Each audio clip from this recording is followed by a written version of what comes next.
Le parapente est une des activités phares du Grand Bornand l'été. L'école Airlings, située au pied de la télécabine du Roset, fait découvrir les joies du vol à près de 300 passagers par semaine. Particularité du site, l'aire de décollage située sur la pente sud-ouest du mont Lachat à Châtillon n'est pas accessible par la route. Pour accéder au décollage, donc au sommet du domaine skiable, on enchaîne d'abord le télécabine du Roset, puis le télésiège du Lachat qui nous amène jusqu'à 2000 mètres. En gros, il faut compter 10 minutes de télécabine, suivi de 10 bonnes minutes de télésiège, ce qui nous amène en haut en une vingtaine de minutes. Nous arrivons sur l'aire de décollage. Fini la rigolade pour moi, Xavier me fait décoller. J'ai peur, mais c'est bon pour moi. Bon, on y va Victoria? Je cours et c'est bon? On commence à marcher et on y va. Ok, je suis prête. Allez, en avant, en avant, en avant, en avant, en avant, en avant, en avant, en avant, on avance toujours. On avance toujours, on avance, on avance, on avance.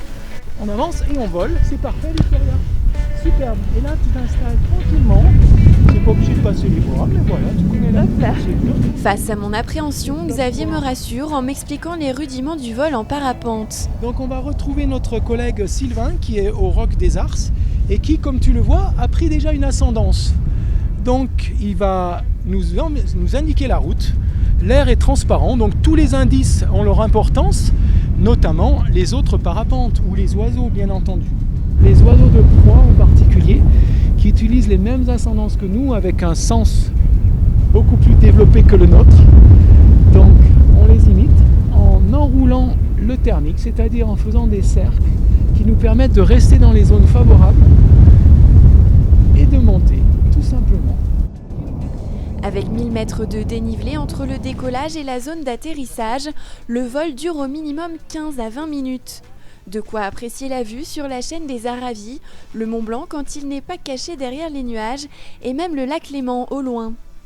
Après quelques virages un peu plus acrobatiques pour perdre en altitude, l'atterrissage se passe en douceur, ou presque. Sur les jambes. Sur les jambes, presque sur les jambes. Le retour à l'école se fait en voiture, les passagers du jour sont aussi heureux que moi. J'ai pas les mots, c'était un truc de ouf. Tu ressens tout, les sensations, les éléments et tout, mais moi, il n'y a même pas les mots, c'est incroyable. Voilà. Un premier baptême, super sympa. Le vol, le démarrage a été instantané. Pas de trouille, rien du tout. Et le panorama est splendide, super, quoi. C'est vraiment magnifique. Je repars donc la tête dans les nuages, l'esprit aéré et avec la sensation d'avoir touché du bout des doigts le rêve d'Icare.